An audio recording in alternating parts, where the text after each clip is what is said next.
Hello friends, welcome to my YouTube channel Diya Sharma. तो friends, आज मैं आपको डायरेक्ट एंड इन्वर्स प्रपोर्शन के बारे में बताना चाहूँगी कि डायरेक्ट एंड इन्वर्स प्रपोर्शन होते क्या हैं और इसकी कुछ प्रॉब्लम्स को हम सॉल्व करेंगे। तो कुछ मिक्स प्रॉब्लम्स हैं जिससे हमें पढ़ के कैसे पता चलेगा कि इसमें डायरेक्ट आपको अप्लाई करना है या इन्वर्स प्रपोर्शन अप्लाई करना है, तो उसके बारे में भी मैं बताऊंगी। तो फ्रेंड्स, ये बहुत इंपॉर्टेंट है, इस वीडियो को ध्यान से देखिएगा और ध्यान से समझिएगा। तो इसके बाद आपको कभी भी डायरेक्ट और इन्वर्स प्रपोर्शन को ना समझने में प्रॉब्लम होगी और ना ही उनको सॉल्व करने में कोई प्रॉब्लम होगी। तो चलिए फ्रेंड्स, स्टार्ट करते हैं। तो सबसे पहले मैं आपको बताती हूँ कि डायरेक्ट क्या होता है। डायरेक्ट इन्वर्स हमें कैसे पता चलता है कि इसमें डायरेक्ट इन्वर्स है। तो मान लीजिए दो हमारे पास वेरिएबल्स हैं x एंड y। तो x और y दो वेरिएबल्स हैं। तो जब हमारा x इंक्रीज़ होता है और y भी इंक्रीज़ होता है तो वहाँ हम डायरेक्ट अप्लाई करते हैं, और जब हमारा x डिक्रीज़ होता है और y भी डिक्रीज़ होता है तो वहाँ पर हम इन्वर्स अप्लाई करते हैं। तो डायरेक्ट प्रपोर्शन में क्या करते हैं, जब हमारा x इंक्रीज़ हो और साथ में हमारा y भी इंक्रीज़ हो तो उसका मतलब वहाँ पर डायरेक्ट है, डायरेक्ट प्रपोर्शन अप्लाई करेंगे। ऐसे ही x इन डिक्रीज़ होगा और y भी डिक्रीज़ होगा तो हम डायरेक्ट प्रपोर्शन अप्लाई करेंगे। तो इसका मतलब डायरेक्ट से ही समझ में आ रहा है कि एक चीज़ इंक्रीज़ होगी और दूसरी भी इंक्रीज़ तो डायरेक्ट है, और एक डिक्रीज़ होगी और दूसरी भी डिक्रीज़ तो इन्वर्स है। और जब डायरेक्ट प्रपोर्शन होता है तो x और y के बीच में हम क्या रिलेशन लगाते हैं, जो हमारे दो वेरिएबल्स होते हैं उनके बीच में हम कैसे सॉल्व करते हैं, उनको कैसे रिलेट करते हैं। तो डायरेक्ट के लिए हम हमेशा x1 upon y1 equals to x2 upon y2 equals to x3 upon y3 इस टाइप से लेते हैं। तो इसका मतलब जब भी डायरेक्ट प्रपोर्शन होता है तो उसका मतलब है दोनों वेरिएबल्स का रेशो सेम है, दोनों वेरिएबल्स में सेम रेशो है, इसका मतलब वो डायरेक्ट प्रपोर्शन है। और ऐसे ही इन्वर्स प्रपोर्शन में हम क्या करते हैं, कैसे पता चलता है इन्वर्स प्रपोर्शन है या नहीं, उसके लिए मैं आपको बता देती हूँ।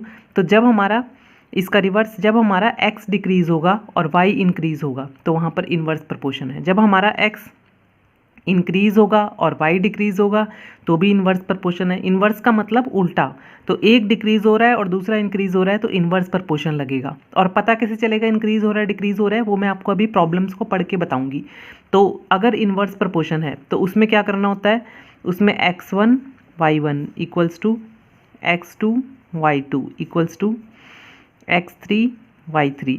इट मीन्स अगर इन्वर्स प्रपोर्शन है तो x1 y1 का प्रोडक्ट इक्वल्स टू होगा x2 y2 के प्रोडक्ट के, इक्वल्स टू होगा x3 y3 के प्रोडक्ट के। मतलब इनको जब मल्टीप्लाई करेंगे तो सेम आएगा इन्वर्स प्रपोर्शन में, और डायरेक्ट प्रपोर्शन में रेशो सेम है।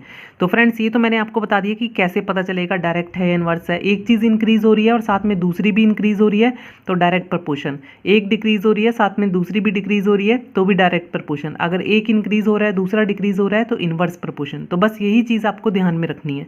तो चलिए फ्रेंड्स, अब प्रॉब्लम हम सॉल्व करते हैं। फर्स्ट प्रॉब्लम है, if 45 man can do a piece of work in 49 days, in how many days will 35 man do it. तो सबसे पहले प्रॉब्लम्स का मीनिंग समझिए कि इसका मीनिंग क्या है। 45 मैन अगर किसी वर्क को 49 डेज में फिनिश कर रहे हैं तो सबसे पहले तो ये देखिए कि इसमें मैन की बात हो रही है और डेज की बात हो रही है। तो मैन जो है किसी वर्क को कर रहे हैं 49 डेज में, तो ऑब्वियसली अगर हम नंबर ऑफ मैन इंक्रीज़ कर दें तो नंबर ऑफ डेज क्या हो जाएंगे, डिक्रीज़ हो जाएंगे। क्योंकि अगर मैन बढ़ गए तो काम जल्दी फिनिश हो जाएगा, वर्क जो होगा वो कम डेज में हो जाएगा। अगर मैन को और कम कर दिया जाए तो वर्क जो होगा और ज़्यादा दिनों में लगे कंप्लीट होगा। तो जैसे हमें ये पढ़ के समझ में आ गया कि एक चीज़ अगर इंक्रीज़ हो रही है तो दूसरी डिक्रीज़ होगी, ऐसे ही एक चीज़ अगर डिक्रीज़ हो रही है तो दूसरी इंक्रीज़ होगी। तो इसका मतलब इसमें क्या लगेगा, इन्वर्स प्रपोर्शन। तो ये हमें क्लियर हो गया कि इसमें इन्वर्स प्रपोर्शन लगेगा क्योंकि एक चीज़ इंक्रीज़ होने के साथ दूसरी चीज़ डिक्रीज़ हो रही है। अब तो इसमें हम सॉल्व कैसे करेंगे, हम ऐसे टेबल टाइप बना लेंगे। तो टेबल टाइप बनाने के बाद अब फर्स्ट आप कॉलम में लिख देंगे इसमें जो भी आपको, इसमें देखिए फाइंड क्या करना है आपको, हाउ मैनी डेज, इसमें आपको डेज फाइंड करने हैं। ठीक है, तो जो चीज़ आपको फाइंड करनी है उसको आप ऊपर लिख दीजिए और जो आपके पास गिवन है उसको आप नीचे लिख दीजिए। तो हमने डेज ऊपर लिख दिया, मैन नीचे लिख दिया। तो फर्स्ट स्टेटमेंट में हमारे पास कितने डेज हैं, 49 डेज, और मैन कितने हैं, 45। सेकंड स्टेटमेंट में हमारे पास कितने डेज हैं, हमें पता नहीं है, अननोन है। तो डेज को, इसको हम एक्स से रिप्रेजेंट कर लेते हैं, इसको हम वाई से। तो इसको हम यहाँ पर x1 लिख देते हैं और हमें यहाँ पर मेन पता है इज इक्वल्स टू 35। तो अब इसको सॉल्व करेंगे। तो अब हमें पढ़ के ये तो पता चल गया इसमें कौन सा प्रपोर्शन है, इसमें है इन्वर्स प्रपोर्शन। तो हम यहाँ पर लिखेंगे इन्वर्स प्रपोर्शन। तो इन्वर्स प्रपोर्शन में हम क्या अप्लाई करते हैं, इन्वर्स प्रपोर्शन में क्या होता था जो मैंने बताया था, इन्वर्स प्रपोर्शन में प्रोडक्ट सेम होता है। तो इन्वर्स प्रपोर्शन में एक्स वाई का प्रोडक्ट सेम होता है, इसका मतलब इन दोनों का प्रोडक्ट इन दोनों के प्रोडक्ट के इक्वल होगा। तो हम इसको कैसे लिखेंगे, अब हमें ये वाली वैल्यू फाइंड करनी है, x1 को हमें फाइंड करना है। तो हम पहले इनको लिख लेंगे क्योंकि आप प्रोडक्ट तो सेम ही है, तो किसी को भी इधर लिखिए किसी को भी उधर लिखिए, उससे कोई फ़र्क नहीं पड़ता। तो हम यहाँ लिखेंगे x1 into 35 equals to 49 into 45, क्योंकि इन्वर्स प्रपोर्शन है तो हमें पता है प्रोडक्ट सेम है। तो अब हम x1 की वैल्यू फाइंड करेंगे 49 इंटू 45 डिवाइडेड बाय 35। अब इसको सॉल्व करेंगे, तो जब इसको सॉल्व करेंगे तो क्या आएगा, इसको हम कैंसिल करेंगे। तो 45 को 35 से करेंगे, 5 के टेबल से कर देंगे, 5 7 ज़ा 5 9 ज़ा 7 7 ज़ा, तो ये हो जाएगा 7 into 9 which is equal to 63। तो x1 की वैल्यू आ गई 63। तो 63 क्या हो गया, डेज़, क्योंकि हमने क्या फाइंड करना था यहाँ पर, डेज़। तो x1 is equal to 63 days. तो ये हमारी फर्स्ट प्रॉब्लम सॉल्व हो गई। तो इस टाइप से हमें इन क्वेश्चंस को सॉल्व करना है। तो ये तो हमने फर्स्ट प्रॉब्लम सॉल्व कर दी जिसमें हमारे पास आ गया 63 डेज़। तो नेक्स्ट सेकंड प्रॉब्लम। अब सेकंड प्रॉब्लम हम रीड करेंगे। सेकंड प्रॉब्लम में क्या बोला गया है वो देखिए, A car covers 432 kilometer in 36 liters of petrol. How much distance would it cover in 25 liters of petrol? तो एक कार 432 किलोमीटर में 36 किलोमीटर जो है वो कवर कर रही है 36 लीटर में। तो अगर हम लीटर्स बढ़ा दें, पेट्रोल की क्वांटिटी इंक्रीज़ कर दें, तो ऑब्वियसली डिस्टेंस भी बढ़ जाएगा। एक कार के पास जितना ज़्यादा पेट्रोल है वो उतना ज़्यादा दूर तक जा सकती है, जितना कम पेट्रोल है वो उतने कम दूर तक जा पाएगी। तो ये तो ऑब्वियसली हो गया कि अगर हम इसका पेट्रोल इंक्रीज़ करेंगे तो डिस्टेंस भी इंक्रीज़ हो जाएगा, और अगर पेट्रोल डिक्रीज़ होगा तो डिस्टेंस भी डिक्रीज़ हो जाएगा। तो इसका मतलब इसमें कौन सा प्रपोर्शन लगेगा, डायरेक्ट प्रपोर्शन, क्योंकि एक चीज़ इंक्रीज़ हो रही है तो दूसरी भी इंक्रीज़ हो रही है, एक डिक्रीज़ हो रही है तो दूसरी भी डिक्रीज़ हो रही है, तो इसमें होगा डायरेक्ट प्रपोर्शन। तो हम यहाँ पर फिर से टेबल बनाएंगे।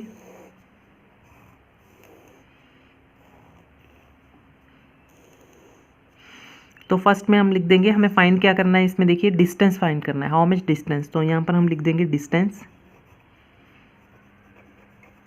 और डिस्टेंस की यूनिट क्या है, किलोमीटर, ब्रैकेट में वो भी लिखना है। अब दूसरे में हम लिख देंगे नीचे पेट्रोल, और ब्रैकेट में उसकी यूनिट लिख देंगे लीटर। तो अब डिस्टेंस कितना है हमारा, फर्स्ट में है 432 और 36 लीटर ऑफ पेट्रोल। यहाँ पर हमारा डिस्टेंस कंफर्म नहीं है तो हम उसको x लिख देंगे, और क्वांटिटी कंफर्म है 25। तो इसमें हमें ये पता है कि ये डायरेक्ट है, तो यहाँ पर लिखेंगे डायरेक्ट प्रपोर्शन।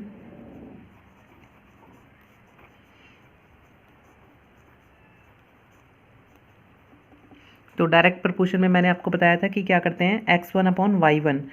तो यहाँ पर हमें क्या करना है, इसके अपॉन में ये लेना है इक्वल्स टू इसके अपॉन में ये लेना है, क्योंकि डायरेक्ट प्रपोर्शन में रेशो सेम होता है। रेशो सेम होता है तो हम इसको लिखेंगे x upon 25 equals to 432 upon 36। इस टाइप से हमें लिखना है। तो इसको सॉल्व कैसे करेंगे, अब हम इम्प्लाइज का साइन लगा के मैं यहाँ पर लिख रही हूँ x इज इक्वल टू 432। अब ये 25 डिवाइड में है, इक्वल्स के उस तरफ जाएगा तो इनटू में लग जाएगा, अपॉन 36 ऐसे। अब ऐसे हम इसको सॉल्व करेंगे, आगे कैंसिल करेंगे इसको 6 के टेबल से, अगेन 6 से 12। तो हमारे पास x की वैल्यू आ गई 12 into 25 which is equal to 300, और हमारी x की यूनिट क्या थी, किलोमीटर। तो हमें किलोमीटर फाइंड करना था इसमें। तो हम इसमें बोल सकते हैं कि इसमें 300 किलोमीटर आएगा। तो डिस्टेंस जो होगा 25 litre of petrol can cover 300 kilometres. तो ये इसका स्टेटमेंट फॉर्म में हम लिख देंगे। तो इस टाइप से हमें इसको सॉल्व करना है। एक्स की वैल्यू आ गई 300 किलोमीटर। यूनिट्स का ज़रूर ध्यान रखिएगा फ्रेंड्स, जब भी आप फाइंड करेंगे कुछ भी तो लास्ट में यूनिट्स को ज़रूर यूज़ करना है। नेक्स्ट, अब थर्ड प्रॉब्लम जो है वो देखिए, suppose 2 kg of sugar contains 9 × 10⁻⁶ crystals. Sugar की क्वांटिटी गिवन है और उसमें कितने क्रिस्टल्स होंगे वो गिवन है। How many sugar crystals are there in 5 kg of sugar and second part is 1.2 kg of sugar. तो शुगर की क्वांटिटी गिवन है and we have to find the sugar crystals. Sugar crystals हमें इसमें बताने हैं। तो कैसे करेंगे इसको, इसमें भी हमें टेबल बनाना है। तो इसमें भी आप एक ही टेबल बना सकते हैं, एक ही टेबल में दोनों पार्ट्स को लिख सकते हैं।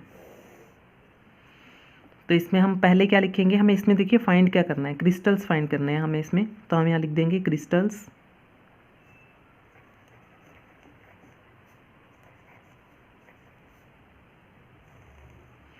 और नीचे लिख देंगे शुगर, और शुगर हमें केजी में गिवन है। तो क्रिस्टल्स और शुगर। तो फर्स्ट पार्ट में देखिए 2 kg ऑफ शुगर है और क्रिस्टल है 9 × 10⁻⁶। शुगर है 2 kg। फिर सेकंड पार्ट में हमारे पास 5 kg ऑफ शुगर है, क्रिस्टल्स हमें नहीं पता, तो हम इसको ले लेंगे x1। आप x1 भी ले सकते हैं या फिर इसको x ले लीजिए, इसको y ले लीजिए, आप ऐसे भी कर सकते हैं। तो इसके भी हमें क्रिस्टल्स नहीं पता है, तो यहाँ पर मैं y ले लेती हूँ 1.2, इस टाइप से। इसको x1 को भी रहने दीजिए, हम यहाँ पर x ले लेते हैं, y ले लेते हैं, ये ज़्यादा इजी रहेगा। x1 x2 लिखने में कुछ लोग मिस्टेक भी कर देते हैं कई बार, तो भूल जाते हैं या गलती से भी गलत लिख दिया तो पूरा रॉन्ग हो जाएगा। तो इसलिए वेरिएबल ही डिफरेंट ले सकते हैं। यहाँ पर हम एक को x ले लिया, एक को y, क्योंकि हमने रिप्रेजेंट नहीं किया कि ये क्या है और ये क्या है, ज़रूरत भी नहीं है। ये तब होती है जब हम बेसिक चीज़ें कर रहे होते हैं, जब सिंपल टाइप के क्वेश्चंस होते हैं जिनमें हमें ये नहीं गिवन होता कि ये है क्या। इसमें हमें एग्जैक्टली गिवन है, एक क्रिस्टल्स एक शुगर है, तो आप वेरिएबल कैसे भी ले सकते हैं। तो देखिए अब ये तो हमें इसमें फाइंड आउट करना है, 2 kg ऑफ शुगर है और 9 × 10⁻⁶ क्रिस्टल्स हैं। तो जितना शुगर ज़्यादा होगा उतने ही क्रिस्टल्स भी ज़्यादा होंगे, जितना शुगर कम होगा उतने ही क्रिस्टल्स भी कम होंगे उसमें। तो ये डायरेक्ट प्रपोर्शन हो गया, एक चीज़ इंक्रीज़ हो रही है दूसरी भी इंक्रीज़ हो रही है, एक चीज़ डिक्रीज़ हो रही है दूसरी भी डिक्रीज़ हो रही है, तो ये हो गया डायरेक्ट प्रपोर्शन। तो हम यहाँ लिखेंगे डायरेक्ट प्रपोर्शन।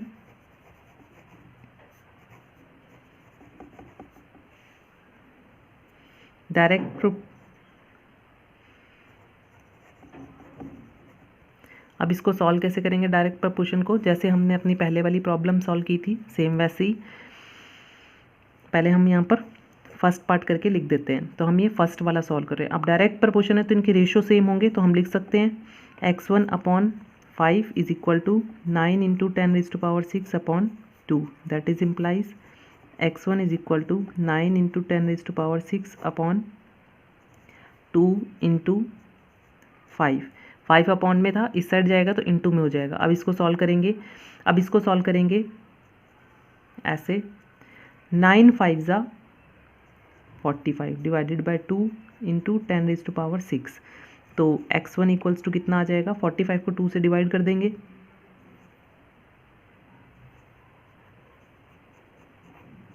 ये आ जाएगा।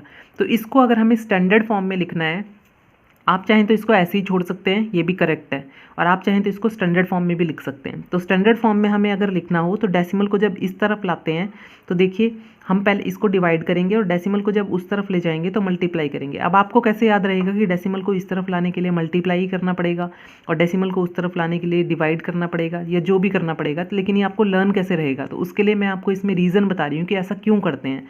अभी ये नंबर है 22.5 और जब हम डेसिमल को फर्स्ट डिजिट के बाद ले आते हैं तो वो स्टैंडर्ड फॉर्म बन जाती है। जैसे अगर मैं 2 के बाद डेसिमल लगा दूं तो ये स्टैंडर्ड फॉर्म हो जाएगी। स्टैंडर्ड फॉर्म में फर्स्ट डिजिट के बाद डेसिमल होना चाहिए। तो अगर हम स्टैंडर्ड फॉर्म में कन्वर्ट कर रहे हैं इसको तो ये बन जाएगा 2.25 और अभी है ये 22.5। तो जब ये 2.5 बनेगा तो इसका मतलब ये अभी जो नंबर है इससे स्मॉल बन जाएगा। तो कोई भी नंबर स्मॉल तभी बनता है जब हम उसको डिवाइड करते हैं और कोई भी नंबर ग्रेटर तभी बनता है जब हम उसको मल्टीप्लाई करते हैं। तो ऑब्वियसली हम इसको डिवाइड करेंगे, रीज़न आपको पता चल गया होगा। तो एक बार हमने 10 से मल्टीप्लाई किया और एक बार डिवाइड किया। अब डिवाइड वाला 10 यूज़ हो जाएगा डेसिमल को इधर लाने के लिए। ये मैंने आपको अभी एक्सप्लेन किया कि ये 22.5 है और फर्स्ट डिजिट के बाद डेसिमल लगाना है, तो ये इससे स्मॉल नंबर बन जाएगा, और स्मॉल तभी बनता है जब किसी नंबर को हम डिवाइड करते हैं। तो ये हो जाएगा हमारे पास 2.25। इस 10 को यूज़ कर लिया हमने डेसिमल को इधर लाने के लिए, और ये 10 बच गया। तो ये 10 की पावर है 1 और इस 10 की पावर है 6। मल्टीप्लाई में पावर्स ऐड होती हैं जब बेस सेम हो, तो ये हो जाएगा 10⁻7। तो x1 की वैल्यू आ गई 2.25 इंटू 10⁻7। ऐसे ही हम अपना सेकेंड पार्ट सॉल्व करेंगे। y/1.2 इक्वल्स टू, अब इसमें आप ये भी यूज़ कर सकते हो क्योंकि इसकी वैल्यू आप फाइंड कर चुके हो, और इस वाले को भी यूज़ कर सकते हो। तो हम फर्स्ट वाला ही ले लेते हैं यहाँ पर भी, 9 इंटू 10⁻6। दोनों में से किसी को भी ले लो, रॉन्ग नहीं होगा, दोनों सही हैं। This implies 9 into 10⁻6 into 1.2 divided by 2। तो अब हम इसे 1.2 है, अगर हम इसका डेसिमल हटा दें और डिवाइड में 10 लगा दें, उसके बाद हम इसको कर दें 2 6 12, 6 9 54 डिवाइडेड बाय 10 इंटू 10⁻6। तो इसको हम क्या लिख सकते हैं, y इज़ इक्वल टू, अगर हम इसको 10 से डिवाइड कर देंगे यहाँ पर, तो ये आ जाएगा 5.4। ये हो गई क्रिस्टल्स, क्योंकि हमने क्रिस्टल्स फाइंड किए हैं। तो हम ये बोल सकते हैं 5 kg of sugar can contain 2.25 into 10⁻7 crystals and 1.2 kg of sugar contains 5.4 into 10⁻6 crystals। तो ये हम स्टेटमेंट फॉर्म में भी लिख के बता सकते हैं इसमें। तो फ्रेंड्स, ये तो मैंने आपको डायरेक्ट प्रपोर्शन और इनवर्स प्रपोर्शन का बेसिक बता दिया, और उसके बाद उसको कैसे सॉल्व करना है ये भी बता दिया। तो आई होप आपको ये वीडियो अच्छी लगी होगी। अगर आपको ये वीडियो अच्छी लगी है तो इसको लाइक करें और मेरी चैनल को सब्सक्राइब करें। Okay, bye bye, take care and have a nice day.